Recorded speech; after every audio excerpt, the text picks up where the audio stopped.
Bonjour à tous et à toutes, bienvenue pour ce premier débrief du Tour de France à la voile 2014. Au programme cette année, l'actu de la course et l'actu de la vie à terre. Et on commence tout de suite par l'interview du vainqueur de la dernière édition du Tour de France à la voile, le bateau Groupama 34 avec son skipper ici à Dunkerque, Fabien Henry, 3 fois vainqueur du Tour de France à la voile. Alors comment se sent-il avant le départ de ce Tour de France à la voile 2014 ? Réponse. Voilà, je suis avec Fabien Henry, le vainqueur l'an dernier avec Franck Camas sur le bateau Groupama 34. Nouveau Tour de France à la voile. Alors, qu'est-ce qui a changé cette année sur le bateau Groupama 34 ? Écoute, Franck Camas est absent pour raisons sportives. Il a un programme vraiment chargé, donc il ne sera pas là sur toute la partie manche. Donc je le remplace en tant que co-skipper et aussi je m'occupe de la gestion sportive du projet. Et il nous rejoindra en Méditerranée. Et puis en plus, tu es entouré de gens que tu connais bien, hein, on les a vus hier, notamment Tugdal Bekmi et puis Julien Villon qui fera la navigation sur la première étape de ralliement en direction de Dieppe. Exact, mais écoute, Tug du coup a pris la barre à la place de Franck. On a fait du poids pour poids parce qu'on doit toujours respecter cette fameuse règle de jauge. T'as de la chance d'avoir des copains qui font le même poids et la même taille que Franck en fait. Ouais, bon, il est un tout petit peu plus lourd, mais bon, on est proche. Ça va, on lui dira pas. Non, je sais pas, mais en tout cas, moi je remplace Franck avec plaisir. Il m'a sollicité pour m'occuper de la gestion sportive du projet et pour du coup co-skipper. Pour moi, c'est un honneur et il me fait confiance. Donc voilà, je fais les choses à fond, de toute façon, comme j'ai l'habitude de le faire à chaque fois. En tout cas, on va vous suivre bien évidemment tout au long de ce Tour de France à la voile 2014. Merci Fabien Henry, on se retrouve très vite pour de nouvelles victoires, de nouvelles étapes et puis de nouvelles aventures. Écoute, merci à toi Olivier. Et Fabien Henry, après la première journée de régate, était deuxième avec Groupama 34, juste derrière Courrier Dunkerque de Daniel Souben. Deuxième journée, ce matin, nous sommes allés sur les pontons à la rencontre du régional de l'étape, justement, Daniel Souben sur Courrier Dunkerque 3, qui, après sa victoire sur le Spi West France en avant-saison, a bien décidé de ne rien laisser à Groupama 34 sur ce Tour de France à la voile 2014. Rencontre avec le régional de l'étape, Courrier Dunkerque de Daniel Souben.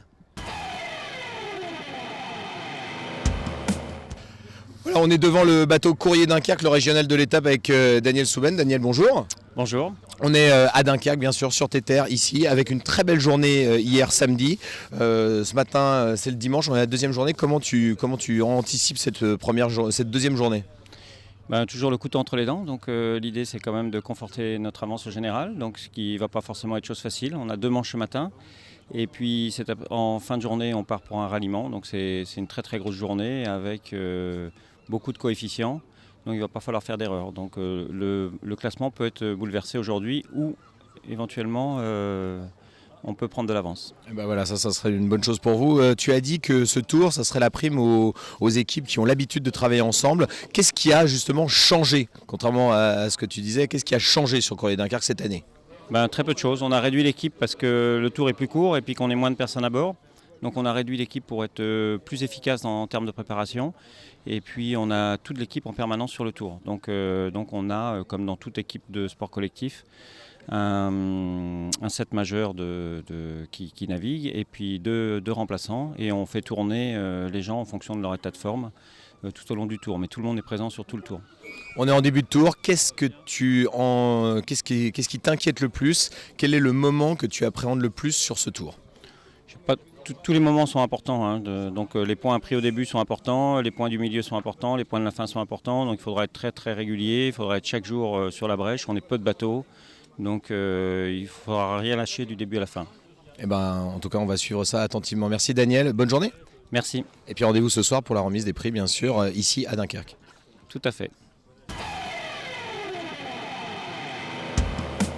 Et à la fin de cette deuxième journée, Courrier Dunkerque 3 est deuxième derrière Groupama 34, juste devant le team Oman Sail. Alors que les bateaux partent en direction maintenant de Dieppe pour la prochaine étape de ce Tour de France à la voile, nous allons vous faire partager aussi ce qui se passe à terre avec nos partenaires. Et aujourd'hui, rencontre avec un partenaire pas comme les autres, la Marine Nationale, qui, excusez du peu, nous a offert aujourd'hui un élitreuillage.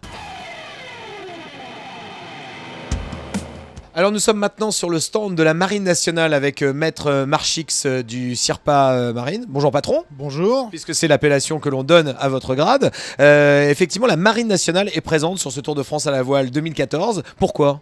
Alors nous sommes présents pour expliquer les missions de la marine, savoir pourquoi la marine est présente sur toutes les mers du globe et pourquoi nous avons des marins donc, qui sont déployés au sein des forces.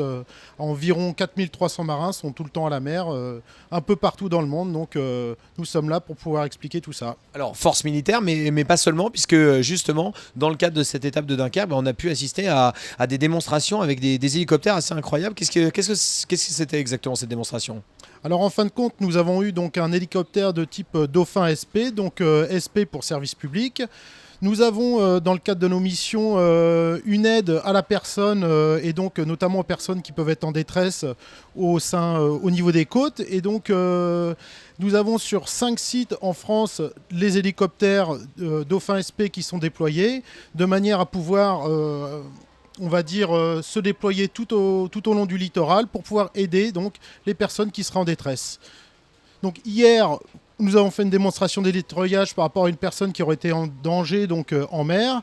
Et donc le Dauphin SP est intervenu et a pu faire cette démonstration pour pouvoir montrer aux gens qui se rendent sur le Tour de France à la voile quels moyens nous avons pour pouvoir aider les gens qui sont en détresse. Voilà, des moyens qui sont en complément de ceux de la SNSM notamment aussi, puisque la SNSM est aussi un de nos partenaires sur ce Tour de France à la voile. Voilà, donc l'exemple effectivement que la marine est là aussi en tant que force militaire, mais aussi au service des citoyens tout au long de l'année. Tout à fait, donc tout au long de l'année, environ 400 hélitreuillages par an pour secourir les personnes en danger. Et nous sommes fiers de cette mission justement parce que ça fait partie de notre métier et nous sommes fiers de ça. Merci beaucoup, en tout cas. Merci patron, encore une fois. Et puis nous, on continuera bien sûr à vous faire vivre au rythme du Tour de France à la voile tout au long de cette édition 2014. C'était le premier débrief de cette 37e édition du Tour de France à la voile. Continuez à nous suivre sur tourvoile.fr bien sûr. Et n'oubliez pas le hashtag Tourvoile pour tout de suite commenter évidemment sur Twitter tout ce qui se passe sur le Tour. À demain!